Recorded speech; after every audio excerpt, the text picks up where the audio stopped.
PUBG ও free fire সহ এ জাতীয় game বন্ধে উচ্চ আদালতের দেয়া নির্দেশ পুরোপুরি পালন সম্ভব বলে মনে করে বিটিআরসি। তবে ভিপিএন সহ এসব ব্যবহারের অন্য বিকল্পগুলো বিদ্যমান। প্রযুক্তিবিদরা মনে করেন বিকল্প পদ্ধতিতে ইনস্টল করে গেম ব্যবহারকারীরা সুবিধা পাবে না, আর গেমাররা পুরোপুরি বন্ধের সিদ্ধান্তের সাথে একমত নন। ইব্রাহিম খলিলের রিপোর্ট। অনলাইন গেম পাবজি, যার পুরো নাম প্লেয়ার আননোন ব্যাটলগ্রাউন্ড। অভিযোগ আছে এটির মধ্যে রয়েছে হিংস্রতা, সহিংসতা ও আগ্রাসন, যাকে ঘিরে বাড়ছে সাইবার গুন্ডামি।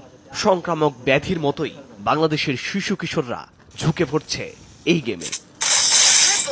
ক্ষতিকারক দিক বিবেচনা করে পাবজি, ফ্রি ফায়ার সহ এমন কয়েকটি গেমকে দেশে বন্ধের নির্দেশ দেন হাইকোর্ট।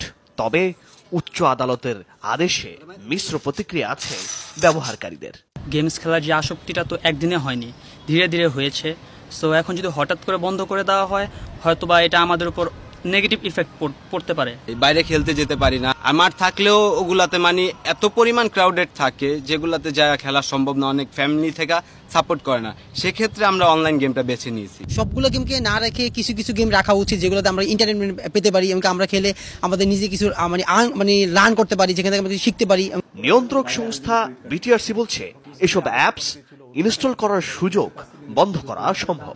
পাবজি বা ফ্রি ফায়ারের মতো কোনো অ্যাপ ভিত্তিক হয় তাহলে বিটিআরসির টেকনিক্যাল ক্যাপাবিলিটির সাথে মিনিস্ট্রি অফ টেলিকমের যে একটা ডিপার্টমেন্ট আছে তাদের ক্যাপাবিলিটির ওটা আছে, তারা করতে পারবে।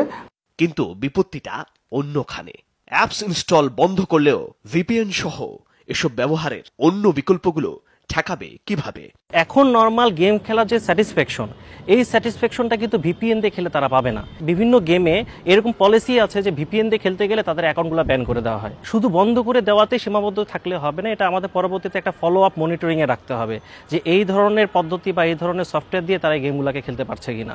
তবে এদের মধ্যে প্রত্যেকেই মনে করেন অনলাইন প্ল্যাটফর্মের জন্য এই ধরনের গেম শুধু সাময়িক বন্ধ করলে হবে না, এজন্য দরকার বিকল্প নীতিমালা।